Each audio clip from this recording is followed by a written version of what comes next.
Hey, everybody. It's your boy, Sean McLaughlin at Options Sean on Twitter X. Today is Thursday, August 21st, 2025. Hope you're doing well. Hope your summer is starting to wind down. Well, nobody wants summer to wind down, but summer is winding down. I hope you're dealing with it. Where I live, my son's already back in school, so it feels like summer's kind of over already, which it's really weird the way they start summer or they end summer here in mid-August. But trade-off is they're out of school before Memorial Day, so that's nice.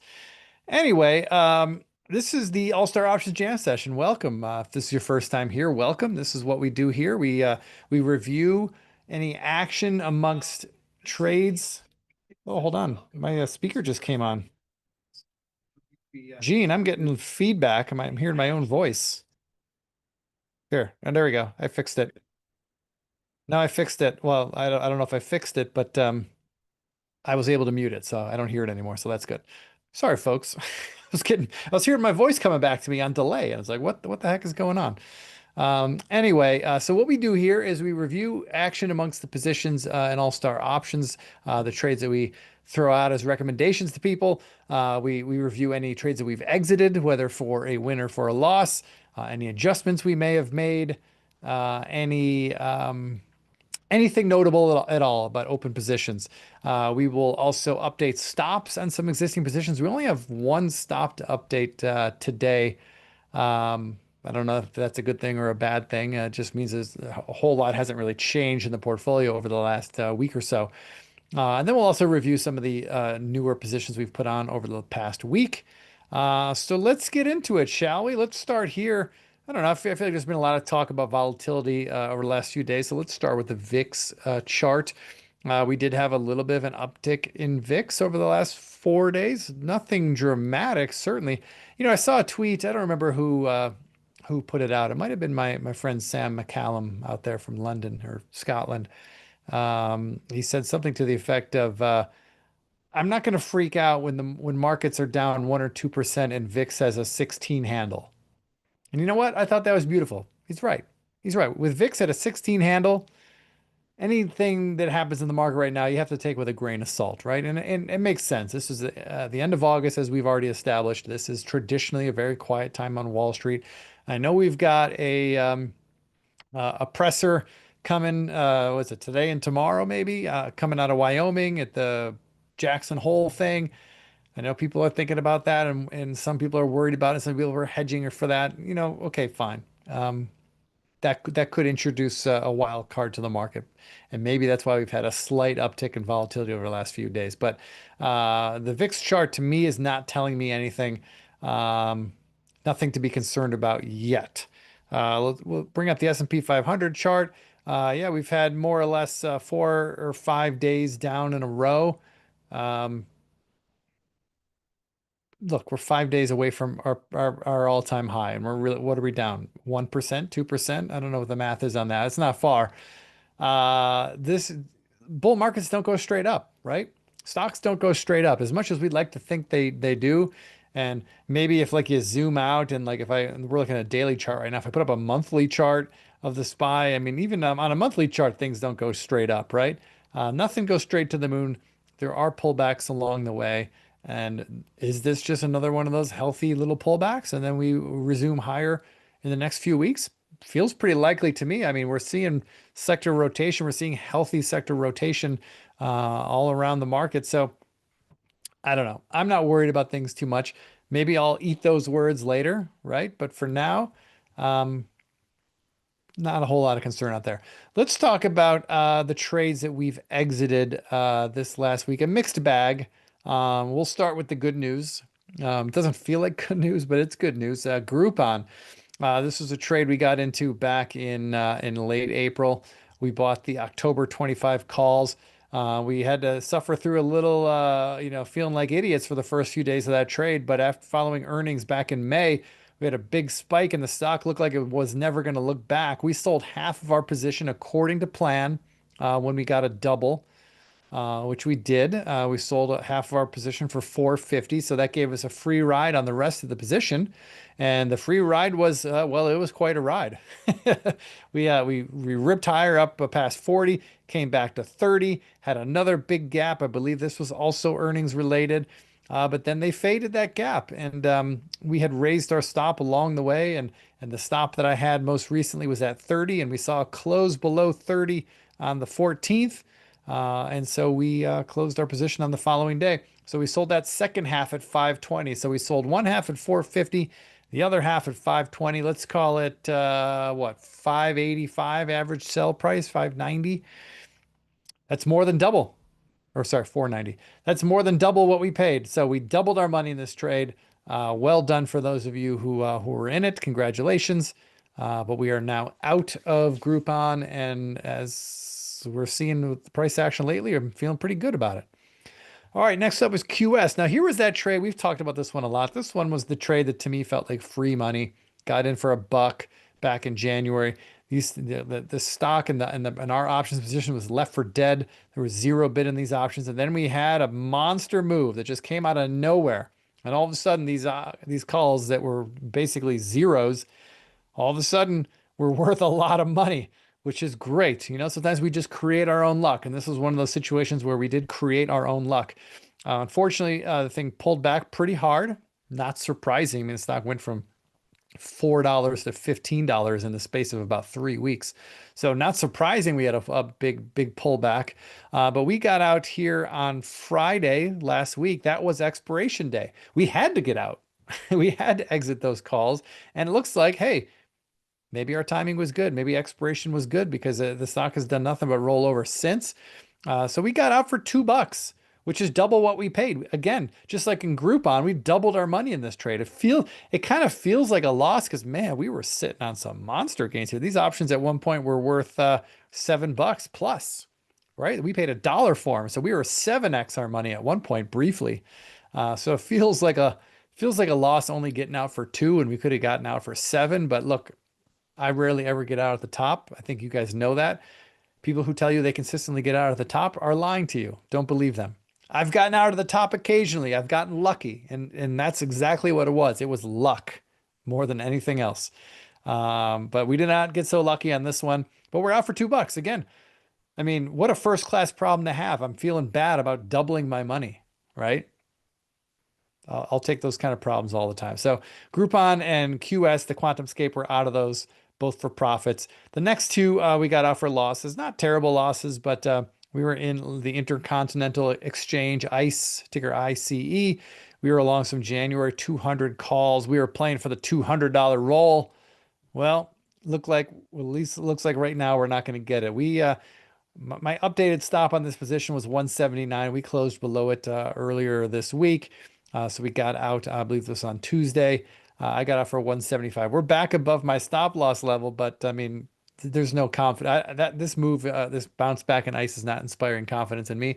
I'm out of the trade. I might consider getting back in if the stock sets up. If we get back above maybe 185, I would consider it.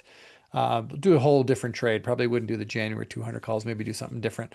But we are out of Intercontinental Exchange. Next up, Galaxy. Man, this one is a loss, not a big loss. We bought these October 25 calls for 285. We had to close them yesterday for 255. So a small loss.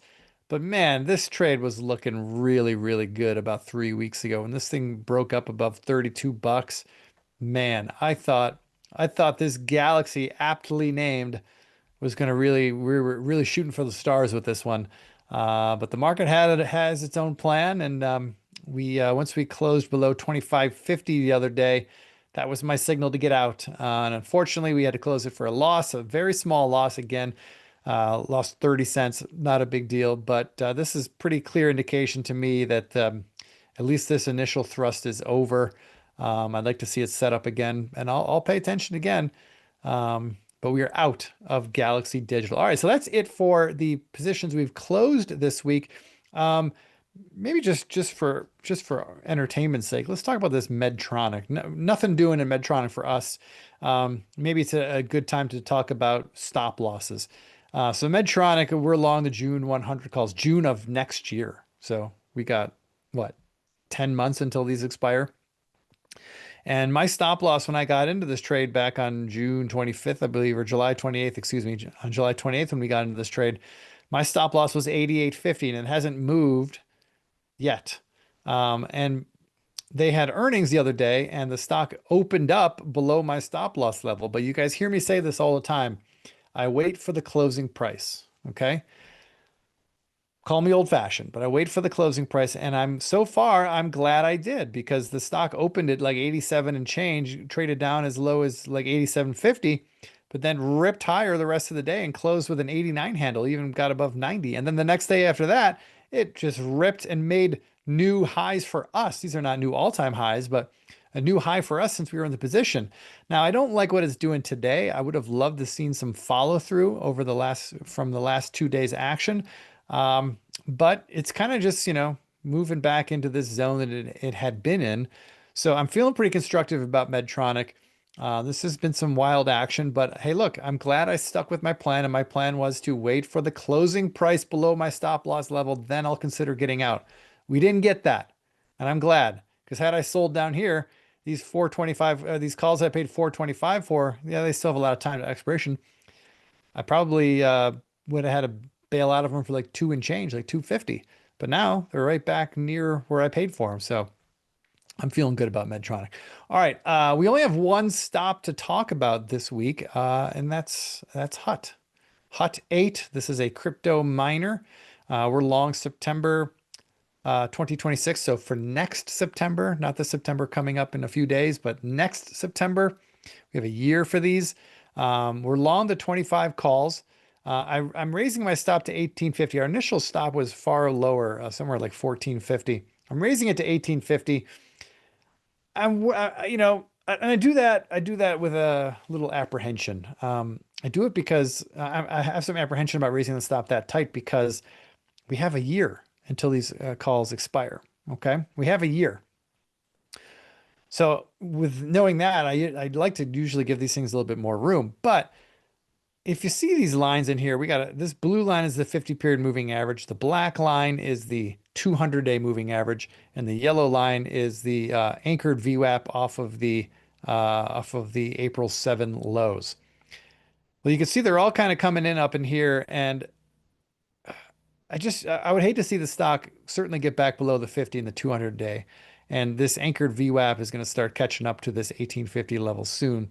So with all of those moving averages, and again, we don't make trades based on moving averages. I just use them generally as a guide for guiding my stops. I just don't want to see Hut get below those levels. Okay. This stop at 1850, I may hold it here firm for a little while again, because we have a year until these calls expire. But I feel like if we get below 1850 from here, that's probably bad news for this trade, and I'll look to exit it. So that's the only stop we're updating this week. So nothing exciting there. Lastly, we'll review some of the new trades we've put on in the last week. I apologize. Two of these should not be in here, I don't believe. APLD and J&J. We covered those last week, so apologize for that. But the more recent ones, ANET, this is Arista Networks.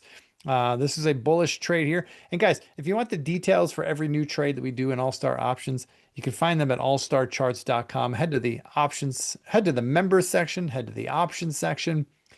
You'll find detailed trade plans for every trade that we put on. What I like about the setup, what I like about or what strategy I want to use to express my thesis, whether it's bullish, bearish, or neutral. Where I may or may not manage risk, where I may or may not take profits. All of those details are laid out up front for every trade that I put on. And it's there for you to do as I do if you would like, or use what I'm doing as a starting point for you to build your own plan. Building a trading plan ahead of time is paramount for what I do.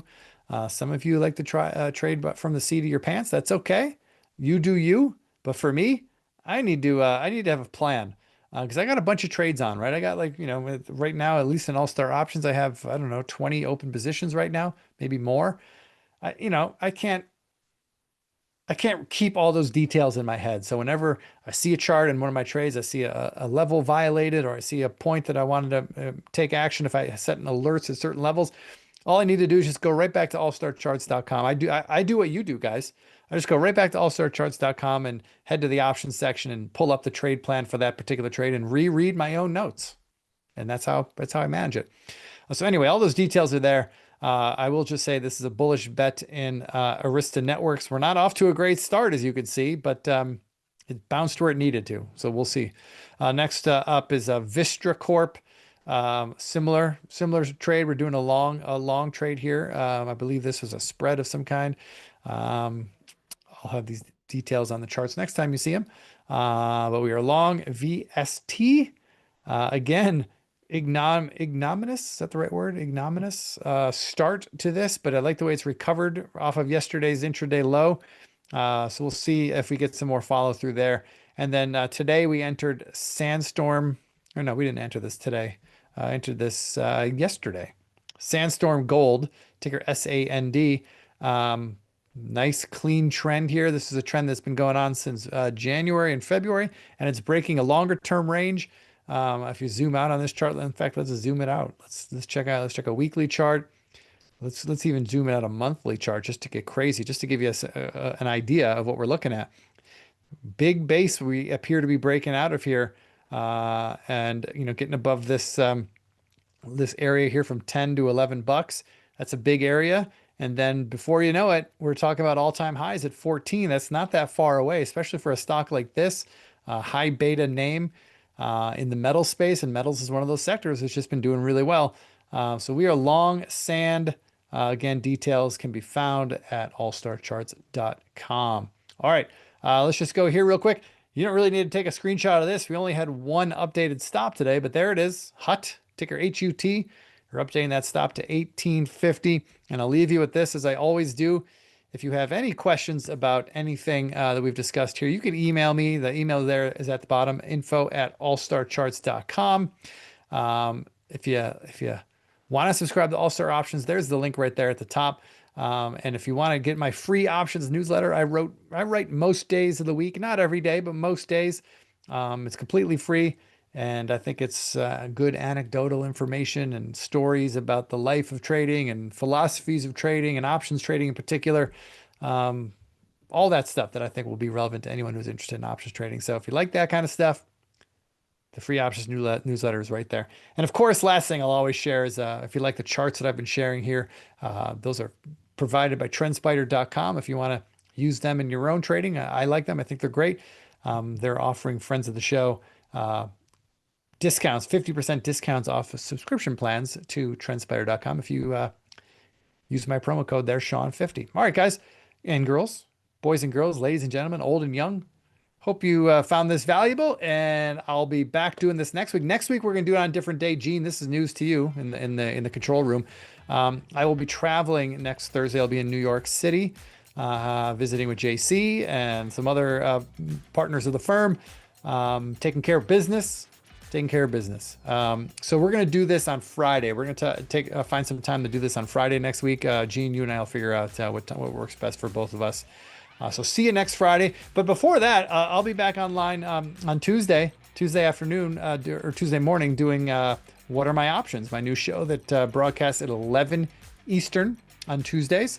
What Are My Options? That's more of an open office hours show where I don't really come prepared to talk about anything specific. It's more opportunity for you to ask me questions about trades I have on, about trades you're considering putting on. If you have questions about different options strategies or options spreads, how to use them, how to implement them, how to manage risk, anything related to options trading. If you got questions, the What Are My Options show on Tuesdays at 11 Eastern is the place to get those questions answered. I hope you'll come and hang out. We're having a lot of fun doing it. All right, that's all I got for you guys. It's Thursday, but if you're getting an early start on your weekend, enjoy. I'll see you next week. Until then, take care.